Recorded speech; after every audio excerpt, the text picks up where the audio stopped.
Welcome to CrashMagic. In this video we are going to look at cutting the cards, which is also known as cutting the deck or cutting the pack, and I'll show some of the card cutting techniques that I use and how to do them. Cutting the cards is something that is often done in Magic, but also in general when playing card games. It became common in card games to help prevent cheating, so once a player had shuffled the pack of cards for a game, the pack would then be passed to another player who was then able to cut the cards, so there was no suspicion that the shuffler had ordered the cards in any way. The normal way of cutting the cards, or the basic cut, is simply to remove a group of cards off the top of the pack and place them down on the table. Then the bottom, or the remaining cards, are picked up and placed on top, and this is called completing the cut. With all proper card cuts, in actual fact, the order of the cards remains the same. It's just the rotation that changes. So if we look through here we've got the 5, 6, 7 and 8 of spades. And if we do a number of basic cuts,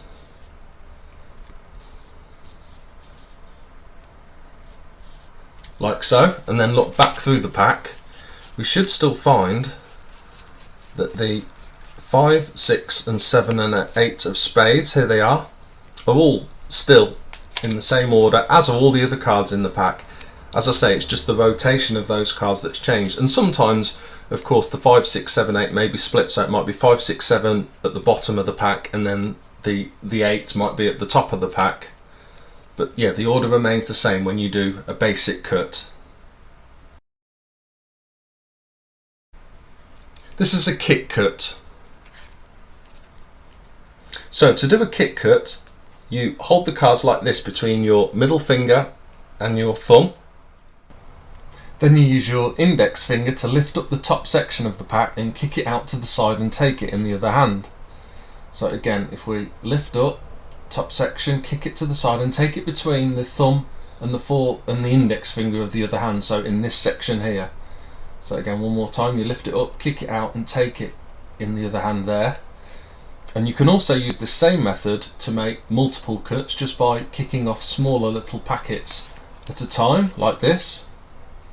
And you can also introduce a swivel to the kick cut as well.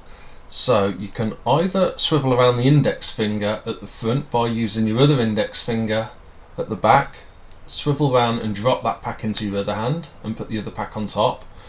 Or you can swivel around the thumb at the back by bringing your other thumb to the front, and this time swiveling the pack backwards and dropping that into your hand, and again replacing the bottom on the top.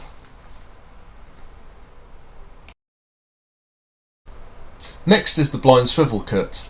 This cut combines some of the previous kick cut and swivel cut techniques and is a false cut, which means in this cut the order of the cards and the rotation as well remains exactly the same. So to start this, let's turn over the top card, which is the 5 of spades, and let's have a look at the bottom card, which is the jack of spades, just so we can follow this a little more easy. So to start, we perform a kick cut exactly as before and take the top of the pile in our other hand, and then we start another kick cut.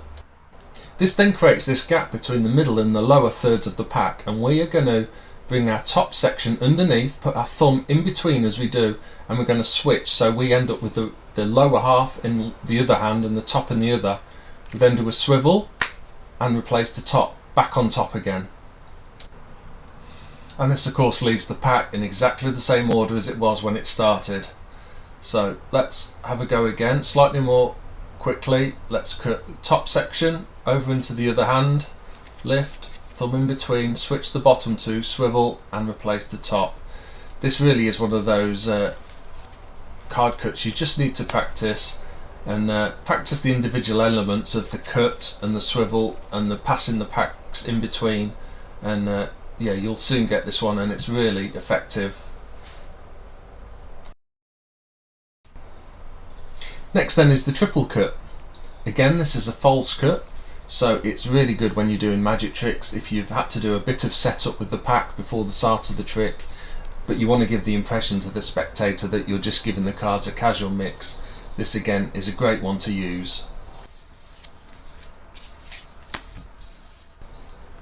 So let's turn over the top card again, just so it's a little more easy to track where the cards are. So there's the 5 on the top, got the ace of spades on the bottom now, and we start with the pack crossways to ourselves.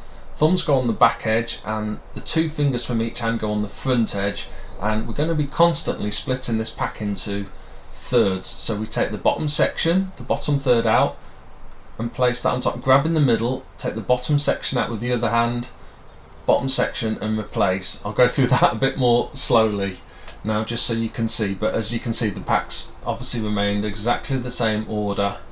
So let's do this again.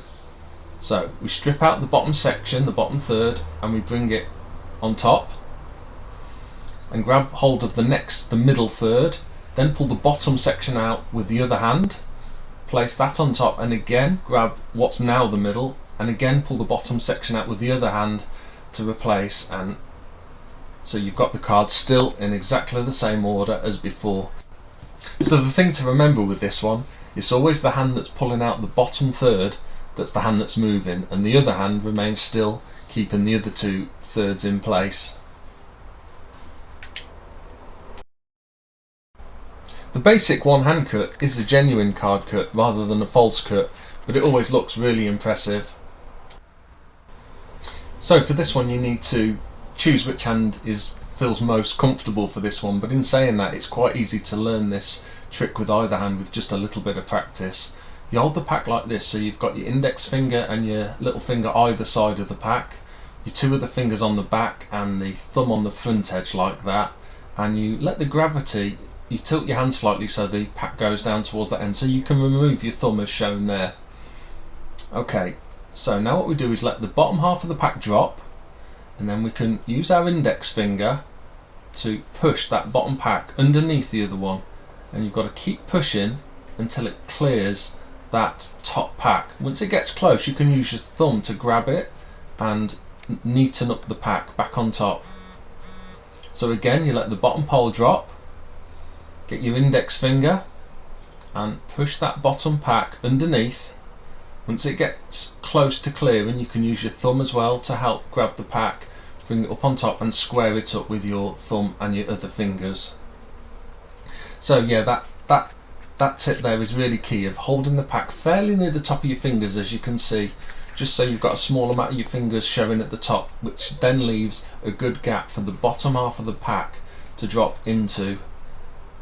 And then it's just a matter of using that index finger to push the pack all the way, grab it with your thumb and replace it back on top. Well, that's the end of my video on cutting cards. As always, it's best to find the techniques that suit you, and then all of these cuts can be linked and personalised. If you liked the video, please like and subscribe, comment down below, and see you soon.